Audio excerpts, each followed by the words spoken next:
Bonjour, aujourd'hui je vais vous emmener dans ce moment si particulier qu'est le moment du premier bain du bébé. Si on imagine toujours ce moment comme un moment un peu de reconnexion, d'apaisement pour le bébé, déjà il n'en est pas toujours le cas.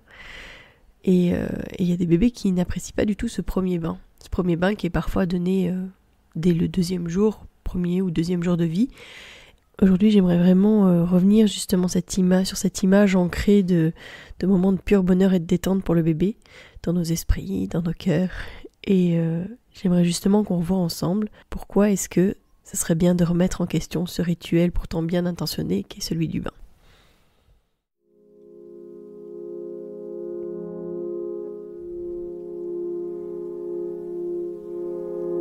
Bienvenue sur Sage-Femme Authentique, le podcast qui ouvre les portes de la connaissance et de l'empowerment en matière de naissance. Ensemble, nous allons explorer les vérités de l'enfantement, briser les mythes et les peurs sociétales et célébrer la physiologie innée des femmes et des bébés dans leur voyage vers la naissance. Au cœur de chaque épisode, je vous emmène à la découverte des pratiques authentiques des sages-femmes, loin des murs hospitaliers, que ce soit à domicile ou en maison de naissance. Je suis Mélissa Chambard, sage-femme et maman de 5 enfants, et ici je vous partage mon expérience, mes conseils pratiques, mes découvertes, ainsi que des histoires inspirantes de parents, de sages-femmes et de professionnels de la périnatalité. Ceci pour que vous soyez pleinement acteur de la naissance de votre bébé, peu importe le lieu où vous avez choisi de l'accueillir, dans l'authenticité, la bienveillance, la force et la puissance. Allez, vas-y.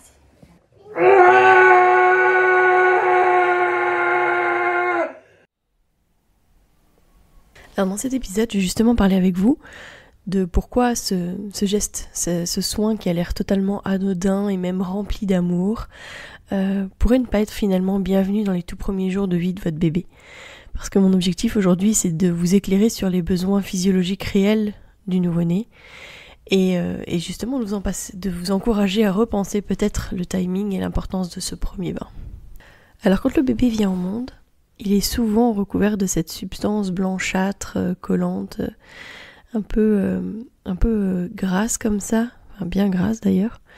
C'est tout simplement le vernix. Alors le vernix, c'est une couche de protection qui se forme en fait pendant la vie intra-utérine à partir à peu près du milieu de la grossesse et qui va protéger le bébé en fait qui est constamment dans du liquide. Imaginez-vous si vous étiez resté dans votre bain pendant 9 mois. Déjà quand vous y restez un petit peu plus que quelques minutes, vous voyez tout de suite que votre peau commence à être un peu fripée comme ça. Donc imaginez dans quel état naîtraient nos bébés s'ils restaient réellement en contact total avec le liquide amniotique pendant tout ce temps-là. C'est à ça que sert en fait ce vernix. Il sert vraiment à le protéger. Ça l'empêche de naître comme un petit pruneau là. Et ça l'aide aussi à passer dans le canal de la naissance. Ça lubrifie en fait le passage du bébé qui va passer dans le bassin de sa maman, etc. Donc pendant sa vie utérine, il va aussi en avaler et ça va l'aider aussi à commencer à construire son microbiote. Merveilleux que ce vernix. Alors quand il naît, parfois on a un peu l'envie, le réflexe, j'ai envie de dire, de retirer ce vernix et c'est pas une bonne idée. Pourquoi ? Parce qu'en fait c'est la meilleure crème hydratante possible pour votre bébé. Ça va vraiment l'aider à hydrater sa peau dans les premiers jours de vie. Puis ça continue à être une vraie barrière antibactérienne, antifongique. Et donc quand il est en train d'être un peu agressé par ce nouvel environnement qu'il ne connaît pas encore, ça le protège aussi en grande partie de laisser au maximum cette petite couche de vernix.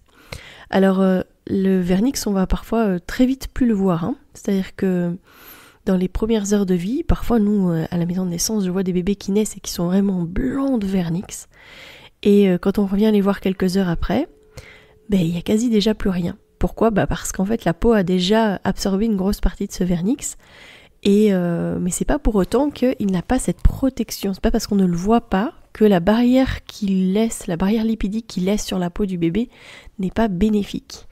Donc c'est vraiment hyper important de se dire que c'est pas uniquement parce que je ne le vois plus que j'ai plus le bénéfice de son effet. Et qu'il n'est pas encore là présent et qu'il n'a pas laissé justement des éléments qui vont aider le bébé à avoir une peau qui va être beaucoup plus protégée en fait des agressions extérieures. Quand on regarde un nouveau-né dans les premiers jours de vie, Ce qui est assez frappant et ce qui frappe souvent les parents, c'est qu'on imagine justement ce bébé tout rose, comme dans les livres, tout beau, tout mignon, etc. Dans la réalité, le bébé, il va être colonisé par la flore cutanée de ses parents, colonisé aussi par la flore vaginale par laquelle il est passé, et du coup, il va avoir plein de petits boutons, il va avoir plein de petites réactions parce qu'en fait, il commence à être colonisé par ces bactéries, et c'est une bonne chose. D'accord, donc en fait, il va commencer à créer sa propre flore. Et si justement il a fait beaucoup de peau à peau avec ses parents, il aura une flore qui sera vraiment en rapport avec celle de ses parents. Bien mieux que d'avoir celle des soignants. Cette flore naissante, elle est très fragile. Et si on commence à vouloir laver le bébé très rapidement, en fait, on va demander comme constamment au bébé de reconstruire cette flore. En tout cas, on va demander aux bactéries de recommencer leur travail constamment en fait, à chaque fois qu'on va le laver, surtout si on utilise du savon avec des agents qui sont assez agressants, on va à chaque fois retirer cette première couche hyper fragile finalement sur la peau du bébé. Donc je dirais que c'est vraiment une des premières choses pour lesquelles je recommande sincèrement de retarder le premier bain du bébé pour bénéficier des bénéfices de ce vernix et vraiment aider à ce que le bébé commence à construire une flore qui va être beaucoup plus ancrée, beaucoup plus forte, on va dire, au niveau cutané. Personnellement, dans mes enfants, je crois que plus j'ai eu d'enfants, moins je les ai lavés. En tout cas, moi, je les ai lavés avec vraiment des agents lavants, quoi. En fait, mon premier, qui pourtant a été lavé avec des produits de qualité, j'ai pas utilisé n'importe quoi pour le laver, mais qui était lavé quand même assez régulièrement, je dirais tous les 2 jours à peu près, c'est celui qui a la peau la plus atopique de tous mes enfants. Au contraire, la petite dernière, qui n'a pas vu beaucoup le savon depuis qu'elle est née, c'est-à-dire que je peux la rincer, lui faire une petite toilette avec de l'eau claire, etc., mais pas forcément avec du savon. Évidemment, son premier bain était fortement retardé. Eh bien, elle a une peau tellement douce, parfaite, elle a vraiment une peau extraordinaire, parce que je pense qu'elle a justement pu bénéficier de mettre en place toutes les choses pour que ce soit ok, quoi. À réfléchir peut-être pourquoi est-ce qu'on a de plus en plus de personnes avec des peaux atopiques, avec des problèmes d'eczéma, avec des choses qui s'ancrent très rapidement et sur lesquelles on est obligé de mettre des tonnes et des tonnes de produits pour essayer de calmer justement ces moments désagréables et pas du tout confortables, peut-être tout simplement parce qu'on n'a pas respecté le début de la mise en place de cette flore au niveau cutané. Alors la deuxième chose, et qui est hyper importante, c'est de savoir aussi que le vernix va aider à la régulation thermique du bébé. C'est comme une couche isolante autour du bébé. Et dans les premiers jours et même premiers mois de vie, le bébé a beaucoup de difficultés en fait à réguler sa température. Alors c'est très très fort les premiers jours, après c'est moins fort les premiers mois, mais il n'en reste pas que les enfants en bas âge ont quand même plus de mal à réguler leur température. Mais donc chez le tout petit, le nouveau-né, la déperdition de chaleur, elle peut être énorme et très rapide. La tête du bébé, elle représente une surface qui est vraiment très importante, et ça je vous ai déjà parlé un petit peu du bonnet, et de pourquoi c'est important de mettre un petit bonnet à son bébé. Mais peut-être qu'au moment des tétés, par contre, vous pouvez le retirer pour vous aider à sentir l'odeur spécifique du bébé, et ça va aider aussi à la mise en place de votre allaitement et au lien d'attachement avec votre bébé. Et ça, qu'est-ce qui est responsable justement de cette odeur si particulière des bébés ? Eh bien encore une fois, c'est le vernix. Donc retarder aussi le fait de faire ce premier bain et de retirer cette première couche lipidique sur le bébé, ça va aider en fait à la mise en place de l'allaitement. Et ça, il y a des études qui ont été faites sur le sujet et qui ont montré que les bébés qui n'étaient pas lavés dans les premiers jours de vie, il y avait un taux d'allaitement qui était beaucoup plus grand parce que la maman elle avait vraiment envie de cette proximité avec ce bébé. Vous savez, les mamans qui sniffent leur bébé, ça j'ai déjà observé, les mamans qui vraiment les sentent, les reniflent, viennent mettre vraiment leur nez dans le cou du bébé, etc. Ça c'est vraiment aussi la mise en place du lien d'attachement. Il y a des phéromones dans l'histoire qui jouent et ça va vraiment aider du coup à la mise en place de l'allaitement. Donc pas laver le bébé, ça peut aider vraiment à la mise en place de l'allaitement. D'autant plus que ça, je l'aborde pas tout le temps, mais je pense que les personnes qui donnent le bain comme un rituel du soir au bébé depuis les toutes premières semaines de vie, puis qui s'astreignent à ce bain quotidien, se mettent une charge mentale monumentale. Moi, je m'imagine si je devais donner le bain quotidiennement, déjà ça durerait trop longtemps, mais en plus de ça, c'est s'astreindre à quelque chose qui va être obligatoire et qui va augmenter cette charge mentale de manière vraiment importante, alors que dans les premiers mois de vie d'un nouveau-né et surtout d'un premier bébé, les parents ils sont un peu perdus, ils se posent tellement de questions, ils ont tellement de choses à vivre, à processer, etc. Si en plus ils se mettent certaines obligations aussi lourdes que de donner le bain tous les jours, c'est quand même beaucoup. Alors il y a une chose aussi dont on parle pas assez, et en fait dans les choses qu'on recommande, et ça j'en ai déjà parlé dans d'autres épisodes, c'est tout simplement le fait que tous les bébés perdent du poids à la naissance, d'accord ? Et ça c'est normal parce que à nouveau il était quand même dans de l'eau, et même si le vernix l'a protégé, il est quand même gorgé d'eau, donc même quand il nous paraît sec, en fait il est encore rempli d'eau. Quand on voit le nouveau-né qui vient de naître, il a les yeux un peu gonflés comme ça, il a un peu du mal à ouvrir les yeux. Dans les jours qui vont suivre, on dit « Ah, ça y est, il arrive à ouvrir les yeux, regarde, etc. » Donc dans les premiers jours de vie, il va perdre cette eau. Il va perdre cette eau via ses reins, ses urines, etc. Mais aussi par ce qu'on appelle la perspiration. Donc en fait, c'est de l'évaporation de l'eau qu'il va y avoir. Évidemment, plus on garde le bébé au chaud, contre soi, etc., moins il aura cette perte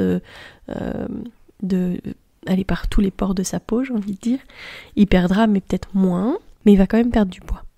Ok, ça fait partie vraiment de quelque chose qui est tout à fait normal. En plus de ça, les apports en termes de quantité sont assez petits, assez faibles. C'est-à-dire que le bébé, quand il va téter au sein les premiers jours de vie, il n'aura pas des quantités de lait importantes, puisqu'il n'y a pas de lait à ce moment-là, mais il y a ce qu'on appelle le colostrum. Le colostrum qui est un super lait. Je pense que je pourrais faire tout un épisode juste là-dessus, donc on en reparlera, ça c'est sûr.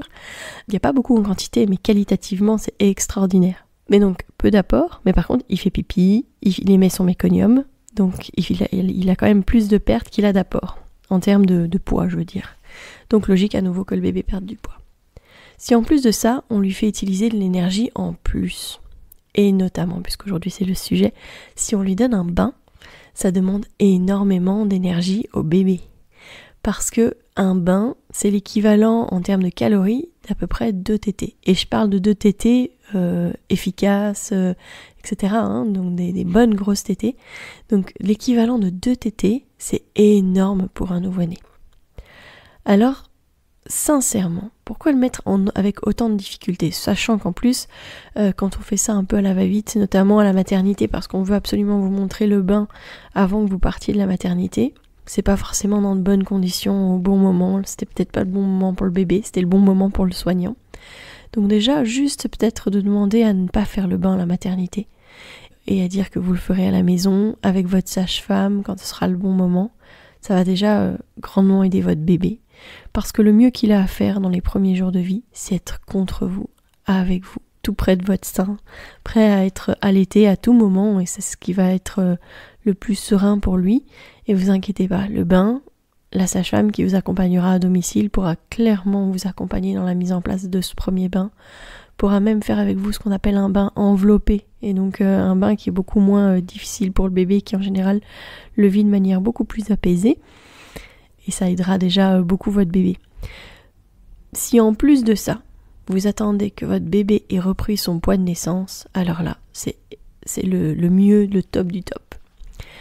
Il y a des bébés qui vont reprendre leur poids de naissance très vite. Donc en fait, qui pourraient avoir leur bain assez rapidement. Même si honnêtement, la première semaine de vie, ne lavez pas votre bébé. Enfin voilà, gardez-le au chaud, laissez-le atterrir. Atterrissez-vous aussi, avant de vous obliger aussi à être debout avec votre bébé, manutentionner un truc pour pouvoir donner son premier bain, etc. Non, vraiment faites ça à votre rythme et certainement pas la première semaine de vie. Donc attendez que votre bébé ait repris son poids de naissance, ça c'est vraiment vraiment important. C'est vrai que l'idée populaire c'est vraiment qu'on doit donner quotidiennement ce bain, dès les premiers jours de vie. Et si on ne parle pas de quotidiennement, on va dire, allez, alors tous les 2 jours, pas tous les jours, mais tous les 2 jours c'est bien, mais même tous les 2 jours c'est déjà beaucoup. Même l'Organisation mondiale de la santé recommande de poser ce premier bain, et surtout de ne pas retirer ce vernix dont je vous ai parlé, cette couche qui est vraiment un cadeau pour le bébé. J'ai fait un petit post Instagram sur le vernix si jamais vous voulez aller le regarder, donc vous pouvez aller sur Sage-Femme Authentique ou Bulle de Sage-Femme en fonction du moment où vous regardez sur Instagram, parce que comme vous le savez, ce podcast a changé de nom et s'appelle maintenant Sage-Femme Authentique. Mais donc si vous allez voir ce post, là-dessus je développe beaucoup sur le vernix. Peut-être que je ferai justement un épisode si ça vous intéresse. Vous pouvez commenter en dessous de cette publication, comme quoi vous aimeriez avoir un épisode sur la question. Voilà, donc je vous encourage vraiment à discuter de l'option de retarder le premier bain avec votre sage-femme ou avec le pédiatre ou voilà avec les gens qui sont autour de vous. En tout cas, à discuter avec la sage-femme qui viendra à domicile de savoir si c'est ok pour elle d'accompagner le premier bain. Après, on parle d'accompagner le premier bain avec une sage-femme, etc. Mais une des choses qui peut aussi très bien fonctionner et qui apaise énormément les bébés, c'est de faire un premier bain avec un de ses parents. Et le must, évidemment, c'est avec la maman parce que s'il est un peu perdu, il pourra très vite retourner au sein, même dans le bain, et donc il sera très vite rassuré. Donc c'est hyper important de se dire que la notion qu'on a de devoir utiliser du matériel spécifique pour donner le bain au bébé, avoir une petite baignoire, etc., n'est pas forcément nécessaire. Je pense que vous avez à peu près tous peut-être des photos, ou alors c'est parce que moi je commence à être un peu trop vieille, mais des photos où on n'est pas du tout baigné dans une baignoire en plastique spécialement conçue pour les bébés, où la plupart du temps on a été baigné dans l'évier, ou dans une bassine tout simplement et que ça se passait très bien. Donc c'est peut-être aussi une piste de se dire qu'on peut encore faire avec moins et qu'on n'a pas forcément besoin de tout ce matériel qu'on va utiliser seulement pendant quelques mois et qui vont venir encombrer nos maisons. Voilà. J'espère que cet épisode vous a plu, d'avoir compris aussi pourquoi est-ce que c'est important de retarder ce bain. Que ce soit donc pour la flore du bébé, que ce soit pour la mise en route de l'allaitement, que ce soit pour la régulation thermique du bébé, sa prise de poids, et aussi pour la charge mentale. Je vous donne rendez-vous mercredi pour l'épisode Questionner la sage-femme. Je vous le rappelle que cette semaine va avoir lieu le salon Naître et grandir en douceur, les 13 et 14 avril à Senef. Donc vraiment, si vous êtes en Belgique, venez nous faire un coucou. Même si vous êtes dans le nord de la France, venez nous faire un coucou. L'occasion vraiment de peut-être d'échanger, de se rencontrer. Ça me fait tellement plaisir de vous rencontrer. Encore hier, j'ai rencontré des personnes qui se reconnaîtront certainement en écoutant ce podcast, mais même au car wash, on m'a reconnu hier. J'ai trouvé ça super touchant de rencontrer des gens dans un endroit totalement incongru pour moi. Déjà, je lave quand même rarement les voitures, mais je devais rendre ma voiture de près, donc je devais la laver. Voilà. Et de tomber sur quelqu'un qui vient à ma rencontre et qui me dit « Vous êtes la sage-femme de Bulle de Sage-Femme ». Voilà, mais donc ça m'a beaucoup touchée et honorée, merci beaucoup. Mais donc on peut vraiment continuer à converser ensemble, à échanger. Je pense que je vais faire une boîte à écrire ce qu'on a sur le cœur et peut-être écrire les questions qu'on a pendant le salon. Donc n'hésitez pas à venir aussi déposer peut-être les choses qui sont un peu lourdes sur votre cœur ou les choses que vous avez envie qu'on développe. Et puis surtout de se rencontrer, de parler, parce que c'est toujours un plaisir de vous rencontrer. Donc rendez-vous les 13 et 14 avril à la salle culturelle de la SAM, place Pendagenet à Senef. Ça sera de 10 à 18h. Je vous rappelle qu'il y a de la restauration, il y a des ateliers gratuits et il y a plein de partenaires extraordinaires qui seront présents sur place avec de belles surprises. Donc vraiment, n'hésitez pas à venir nous rencontrer ce week-end. Je vous donne rendez-vous mercredi. D'ici là, portez-vous bien.